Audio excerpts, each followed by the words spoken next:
This hourglass is the perfect metaphor for the known universe. For 10,000 years, the political machinery of the Imperium has relied on a delicate, stagnant balance of power. But the glass is cracking. In a single, fateful day, countless lives are about to be crushed beneath the spilling sand. Take the twins, Sater and Demur.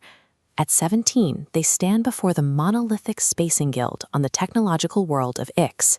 Their goal is absolute: pass a grueling cognitive test to become guild navigators, folding space with their minds, or face immediate euthanasia or a life as discarded ghosts. They promise to face this trial side by side.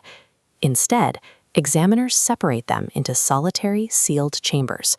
Without any warning, the vents hiss open, flooding the tight spaces with thick orange clouds of mind-altering melange. While the twins fight for survival, light years away on the capital world of Catane, the architect of their planet's doom lies dying.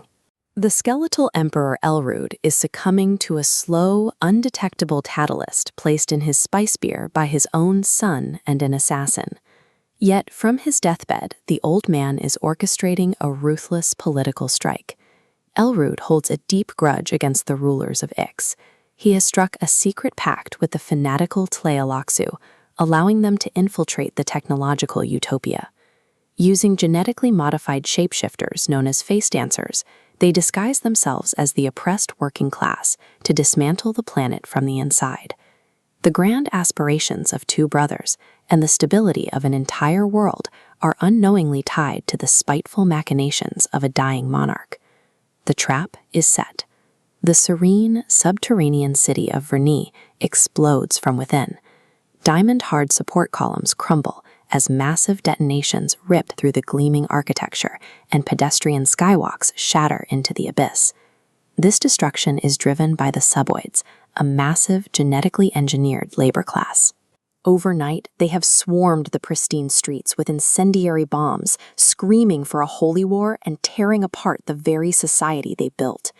As Prince Romber and Leto Atreides race through the upper tunnels in an escape pod, the reports coming in through the comlinks paint a picture of total coordination. The attackers are hitting specific transit nodes and security hubs with military precision, freezing the city in place. Looking at this diagram of the planetary crust, you can see the strategic logic at work. The infiltrators target the geothermal heat pipes and waste recycling lines. By severing these specific nodes, the Tleilaxu ensure the planet remains a functional, captured prize for their own research, while the population above loses all power to resist. The Tleilaxu have turned a worker's grievance into a scalpel, using the fervor of the oppressed to perform a precise political surgery. Meanwhile, on the harsh desert world of Arrakis, a different kind of fervor is taking hold.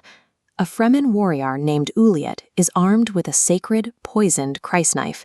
His strict orders from the tribal elders are simple: find and execute the foreign planetologist Pardo Kynes.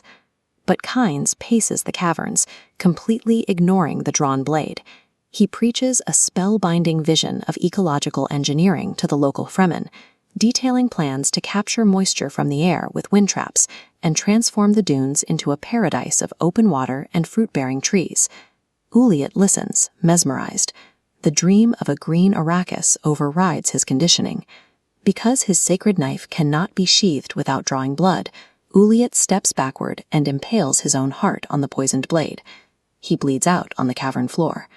To the watching Fremen, this sacrifice confirms a divine presence. In an instant, Pardo Kynes is transformed from a rambling outsider into a living prophet.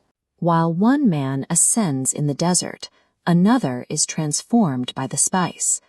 Inside the guild testing chamber, Demur absorbs the massive overdose of melange. The physical mutation begins immediately. His mind expands into the cosmos, folding space and time, even as his humanity begins to dissolve. Sater, however, resists the spice. He blocks out the gas and fails the test. When he awakens, he is unceremoniously expelled, and the embassy doors slam shut behind him.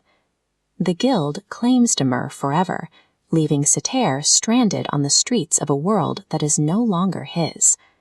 Demur is now a mind floating in a tank, and Sater is a brother without a home. On two different worlds, the path to power has left its initiates unrecognizable to the people they once were. Back on Kitane, the physical violence on Ix translates into political desperation. An Ixian courier, Yuda Bray, bursts into the imperial palace with the horrifying casualty reports, begging the emperor to deploy his forces and stop the Chile-Laxu invasion. Under the legal framework of the Great Convention, the emperor is technically required to act. The law defines him as a neutral arbiter, demanding he halt unauthorized warfare between rival houses. This legal flowchart illustrates how a regime kills a planet with paperwork. Citing a specific appendix regarding forbidden artificial intelligence, they route the crisis into an endless loop of judicial investigation. This stalling tactic erases House Vernius, handing control of Ix to the Chile-Laxu. Prophets are born in the blood-soaked sands of the desert, and navigators are forged in the suffocating clouds of spice. But the universe itself is ultimately broken by the quiet, corrupt signatures of a dying regime, setting the stage for a holy war that will consume them all.